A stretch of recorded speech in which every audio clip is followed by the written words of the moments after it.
Apple's R series chips. What's up, guys? This is After, and first of all, let's explain Apple's chip series, what they do and what they do. So probably most of you probably know about the A series chips. That's what goes in their iPhones, iPod Touch, and that goes with the iPod, the iPhones, iPods, and other stuff. That's all what goes into that. And so everything else is the HomePod. Yes. Okay, then let's go. Apple has the S series, which is in the Apple Watches, and then the Apple Watches. Okay, then there's the T series chips, which is an actual chip, which T1, T2, which power stuff like Touch ID on the MacBook Air. Hey Siri, and so Apple could be ditching Intel. Now let's talk about Apple's chipset for the computer Mac line, what they've used in the past years. So they've used the 60K, 86K Motorola processors, then they used PowerPCs, then they switched to Intel in 2006, and now today, this standard, most Macs have Intel on them, which allows it to boot camp with Windows. But if we had Apple makes their own chip, the R series, which could happen in 2020, we're not sure when, they haven't really said so, but we've been hearing about this, and Apple could do this, would we be still able to boot camp our Macs or do stuff like don't install Linux and stuff? Because with the T2 on the MacBook Air, Mac Mini 2018, it's hard to even install Linux, which is Apple's way of fun. Probably to be securely, because Linux is open source. Windows is closed source, so it's like that's not so bad. So would that allow you to even boot camp Windows? Would that change stuff? So yeah, I'm wondering that. And what about making Hackintosh? Would that change the way you can make Hackintosh? Because Intel chips on Mac, would that actually break down the whole community of Hackintosh? I wonder. I'm actually gonna wonder about that. Not that you should go do a Hackintosh. That is actually not really allowed by Apple. Apple does not prefer that. That's kind of hacking, cracking. You shouldn't prefer. You're not going to be. You won't be able to get. You're not stabilized on. God, I wouldn't say big Hackintosh. Jeez, don't. Yeah. So it's a big community, and I think that might change some things around. But the R series, this would have to be some powerful desktop chip that would have to deal away from the ARM processor.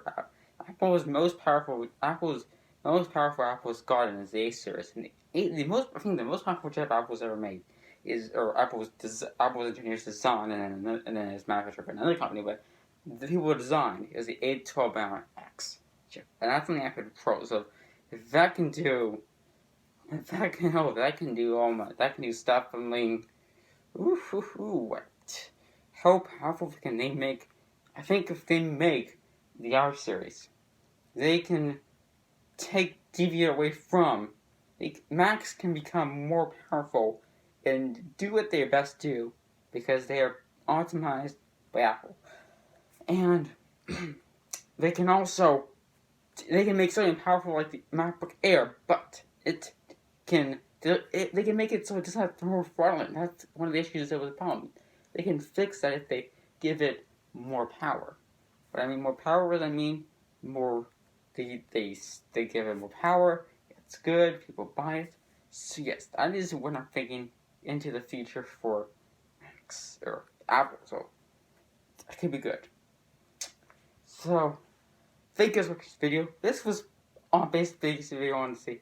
Apple's R series chips. What are they going to be? Are they going to be powerful or not? I'll see. And I'm interested leave what do you think about this video? Also, what do you think do you think boot camp will be an option once Apple if Apple ever goes on to their own series? Like, do you think boot camp will be an option? And also, will Apple do one R chip for? Okay, I'm gonna rethink this.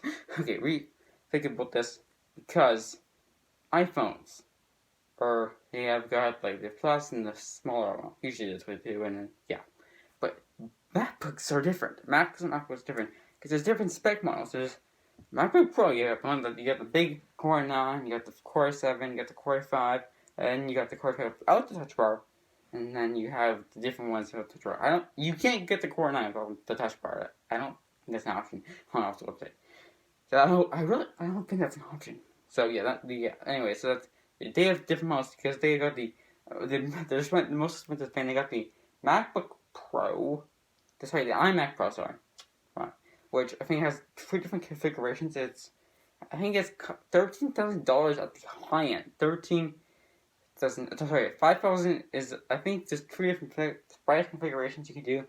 You can do, I think 5,000 is the low end.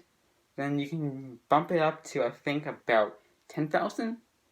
And I think you can also bump it up more to 13,000. I'm pretty sure those 2 models basically is just pump configuration. So yeah, would they have different processors? Would they have different processing for these? Or would they just say one processor, different storage? Would they say that? Or would they say different processor, RAM, stuff, storage, like that? I don't know what they're going to do with that.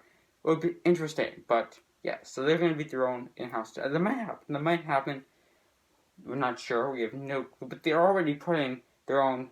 They're only putting separate chips on their computers. Like, that's pretty cool. I don't know. I'm not sure if this comes out, would they still need the T-Series chip? Probably they would, because it's not the central processing unit. It's actually processing something else. So that the central processing unit, which is the middle, the same chip, will actually be able to power here, man.